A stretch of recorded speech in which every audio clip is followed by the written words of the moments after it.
Why, that's some chipper music, isn't it? Good afternoon. Kathy Beatty here with Divorce Support Anonymous, coming to you on how to have a breakthrough Christmas. Today is day 3. Thank you for joining us. So, what is a breakthrough for you? What does that mean for you? What area do you need a breakthrough in? Perhaps it's finances, perhaps it's emotional, spiritual, maybe just to get you out of the bah humbug of Christmas if you are experiencing that due to the trauma of divorce. Well, I want to be with you throughout this month, 5-10 minutes every day through the month of December, to guide you, to give you hope, and to help you formulate the question, what does a breakthrough look like for me? To make it specific. When we think of breakthrough, we think of something breaking and going through. Well, this month can be a breakthrough Christmas. We can begin to chip away, maybe not as dramatic as breaking through, but can we begin chipping away so that eventually we do have a breakthrough Christmas, one that is of deeper meaning than it's ever been before, because we can leverage our pain, our rawness, to create a more meaningful Christmas. Because Christmas came out of sorrow, out of brokenness. And that's where the hope lies, is in knowing what's in store and what God has for us through Christmas, through celebration, through life. So the question today is waiting. What are you waiting for? Now that question can be taken a couple of different ways. It could identify with your longing of what you want, what you're waiting for to happen. Or it could also be a question that kind of snaps us like, what are you waiting for? Life's short.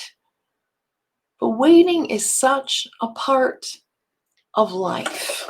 Certainly a part of Christmas. Ask any kid. Nobody likes waiting. We want fast results. We don't want that in-between time. So there's a couple of questions that I want to start to ask you about. Is this a time to be waiting? Or is this a time to be moving? And that's a question that only you can answer. There are benefits to waiting, to backing off, to retreating. And this verse you've probably heard a few times before. But they who wait for the Lord shall renew their strength. They shall mount up like wings with eagles. They shall run and not be weary. They will walk and not be faint. So there is strength to be gained by waiting, by retreating, by restoring who we are and what we have been through. And I know many of us are exhausted from this experience of going through divorce, exhausted from the stress of life, exhausted from COVID, from worry. So this is the month of December, when it's cozier inside, that we take a time to retreat, to restore, to wait on the Lord. And of course you have to believe that He is, to wait on Him. But to gain strength from it, to rest, we get strength from rest.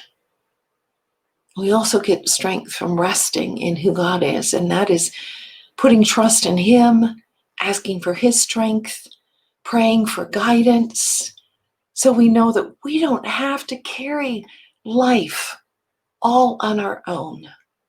We're not alone. That God longs to come alongside of us and bear our burdens. He's much stronger, much smarter than we are. That's for sure. So resting has its benefits. and also to learn to depend on God. Maybe you've not been very good at that. A lot of us aren't very good at that. We want control. We want the reins.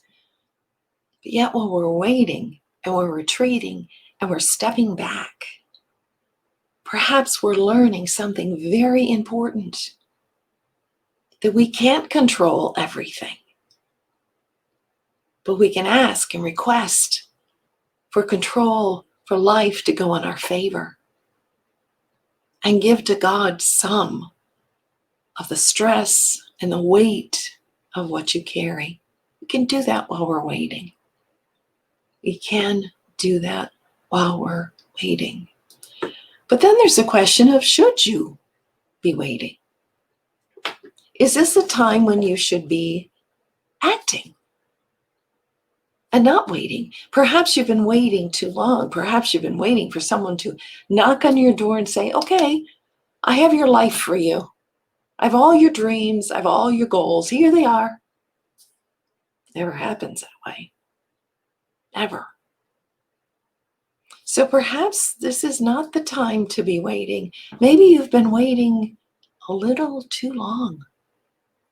Maybe now's the time to make those steps, to take those steps in faith in creating your life and working on your future, and stop living in the past.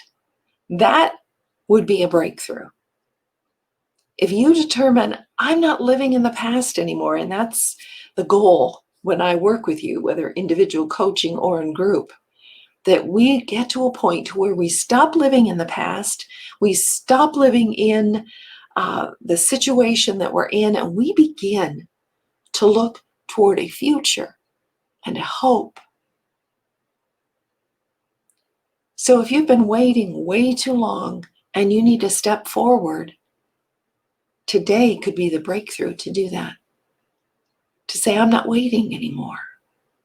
I'm not waiting for life to happen to me. I'm going to get a plan to make life happen. I'm going to ask the Holy Spirit to guide me so that I'm not doing this alone. But I'm going to start taking those risks that are necessary for me to create a life, a new Christmas, a new tradition. So do you wait or not?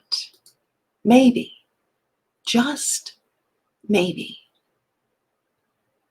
this is not a time for you to wait any longer, but to have the breakthrough and say, it's time for me to move, create my life, and stop living in the past.